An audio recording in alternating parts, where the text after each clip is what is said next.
Shalom. దేవుని పరిశుద్ధ నామానికి సమస్త మహిమ ఘనత ప్రభావములు కలుగునుగాక. మన ప్రభువును రక్షకుడైన యేసుక్రీస్తు యేషువ మెస్సీ నామంలో ఆత్మీయులైన మీ అందరికీ నా హృదయపూర్వక వందనాలు తెలియజేస్తున్నాను. దేవాతి దేవుడు మనందరినీ క్షేమముతో కాచి కాపాడి సజీవుల సంఖ్యలో ఉంచి మరొక రోజున చూసే కృపనిచ్చినందుకై దేవాతి దేవునికి కృతజ్ఞతాస్తుతులు. మీ అందరికీ ఉదయకాలపు శుభాలు తెలియజేస్తున్నాను. ఈరోజు దేవుడిచ్చిన వాక్య భాగాన్ని ధ్యానించుకుందాము. మత్తయి సువార్త 10వ అధ్యాయము 30వ వచనం చదువుతున్నాను. మత్తయి సువార్త 10వ అధ్యాయము 30వ వచనం. ఈ వచనం ద్వారా దేవుడి రోజు మనకు ఒక చక్కటి విషయం నేర్పించబోతున్నాడు. మీ తల వెంట్రుకలన్నీ లెక్కింపబడి ఉన్నవి. ఈ మాట చూడటానికి చాలా చిన్నగా ఉంది కదండి. మీ తల వెంట్రుకలన్నీ లెక్కింపబడి ఉన్నవి అని చెబుతూ అసలు ఎక్కడ దీనికి సందర్భం ఏంటని ఆలోచించేస్తే కొంచెం పైనుంచి చదువుకుంటే మనకి ఈ వాక్యం యొక్క ఉద్దేశం ఏంటి, ఎందుకు వ్రాయబడింది ఇక్కడ అనే విషయాన్ని మనం గమనించగలుగుతాము. మరియు ఆత్మను చంపనేరక దేహముని చంపువారికి భయపడకుడి కానీ ఆత్మను దేహమును కూడా నరకములో నశింప చేయగలవానికి మిక్కిలి భయపడుడి. ఆ తర్వాత 29వ వచనం, 2 పిచ్చుకలు కాసుకు అమ్మబడును కదా, అయినను మీ తండ్రి సెలవు లేక వాటిలో ఒకటైనను నేలబడదు అని చెబుతూ ఈ 30వ వచనం చెప్తున్నాడు. మీ తల వెంట్రుకలని లెక్కింబడి ఉన్నవి కనుక మీరు భయపడకుడి, మీరు అనేకమైన పిచ్చుకల కంటే శ్రేష్ఠులు.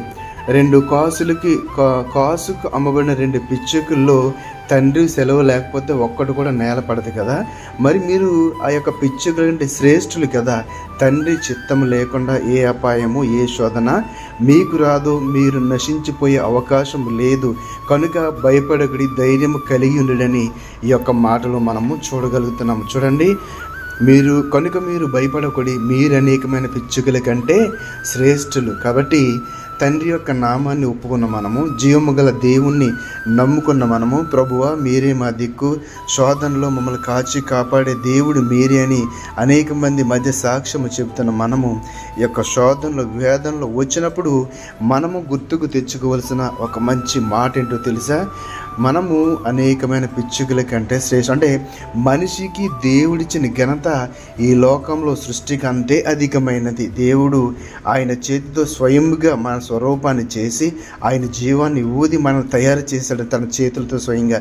మరి ఈ సృష్టిని ఏమో కలుగునుగాక నోటితో చేసినవాడు మనల్ని మాత్రము ఇంకా వేరే ఒక ప్రత్యేకమైన రీతిలో చేశాడు. కాబట్టి మనము ఆయన దృష్టిలో ప్రత్యేకమైన వారు. కాబట్టి శోధనలు వేదనలు వచ్చినప్పుడు మనం వెంటనే నశించిపోయే స్థితి ఉండకపోవచ్చు. ఎందుకంటే ఆయన చిత్తము ఉండాలి. ఆయన చిత్తము లేకుండా చూడండి, 2 పిచ్చుకలు కాసుకు అమ్మబడిని కానీ వాటిలో తండ్రి చిత్తము లేకుండా ఒక్కటైనను నేలపడదు. వాటికి నాశనము కలగాలన్నా జీవము కలగాలనంతా కూడా తండ్రి చిత్తమే. కాబట్టి నా ప్రియమైన సహోదరులారా, మీకు శోధన వచ్చినప్పుడు మీరు జ్ఞాపకం చేసుకోవాలి ఒక మంచి మాట.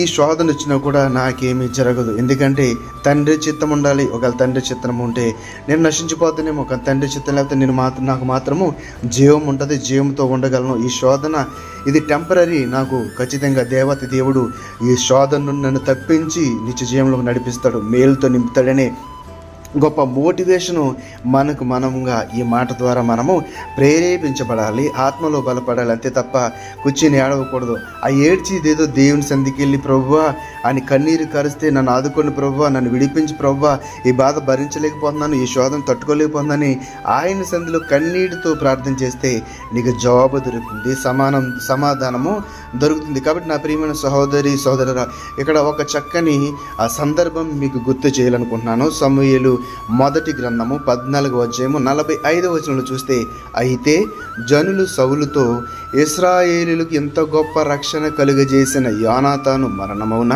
అదన్నగిని కాకూడదు. దేవుని సహాయం చేత ఈ దినమున యోనాతాను మనలను జయమునందించెను. యెహోవా జయముతోడు అతని తల వెంట్రుకలలో ఒకటి నేల రాలదని చెప్పి యోనాతాను మరణము కాకుండా జనులు అతనిని రక్షించిరి. ఇక్కడ కూడా దేవుని చిత్తమే జరగాలి, దేవుని చిత్తమే జరగాలి. యెహోవా జీవముతోడు అతని తల వెంట్రుకలు ఒకటి నేల రాలదు అనగా దేవుని చిత్తము లేకుండా మనకి అపాయం సంభవించదని ఒక గొప్ప మర్మాన్ని ఈ వాక్యం ద్వారా చూడగలుగుతున్నాము. అదే రీతిగా అపోస్తల కార్యములు 27వ అధ్యాయము 34వ వచనంలో కూడా కనుక ఆహారము పుచ్చుకొండని మిమ్మల్ని వేడుకొనుచున్నాను, ఇది మీ ప్రాణ రక్షణకు సహాయమగును. మీలో ఎవని తల నుండి ఒక తల వెంట్రుక నశింపదని ఆహారం పుచ్చుకు అందరినీ బతిమని ఇక్కడ ఈ యొక్క సందర్భం అపోస్తల కార్యంలో అంటే ఇవన్నీ వాక్యాలలో కూడా ఈ మాట వ్రాయబడింది, మీ తల వెంట్రుకలో ఒకటేనను నేల రాలదు. అంటే ప్రతి మనిషి యొక్క ఆ యొక్క జీవితంలో నడిచే ప్రతి అడుగులో కూడా దేవుని చిత్తం ఉంటుందనే విషయాన్ని మనము గ్రహించాలి. ఒకవేళ దేవుని చిత్తము నువ్వు నశించబడడం అయితే దాన్ని ఎవరు ఆపలేరు. ఒకవేళ దేవుని చిత్తము నువ్వు బ్రతికి ఉండటం అయితే దాన్ని ఆపలేరు. నువ్వు కూడా ఆపలేవు, ఈ లోకంలో ఏ డాక్టర్ కూడా ఆపలేరు. కాబట్టి మనము మన యొక్క ఉద్దేశమును, మన యొక్క ఆలోచనలన్నిటినీ దేవుని మీద వేద్దాము, దేవుని చిత్తానికి తల ఉంచుదాము, ఆయన అధికారం క్రింద బ్రతుకుదాము. దేవుడు కోరుకున్నట్లుగా విరిగి నలిగిన హృదయమును, పవిత్రమైన పరిశుద్ధమైన హృదయమును దేవునికి సమర్పించి నీతిమంతులుగా జీవిద్దాం. ఈ మాట ద్వారా దేవాదేవుడు మనందరినీ బలపరిచి స్థిరపరిచి ఆత్మను నడిపించును గాక. ఆమేన్ ఆమేన్. షలోం. అందరికీ వందనాలు. షలోం.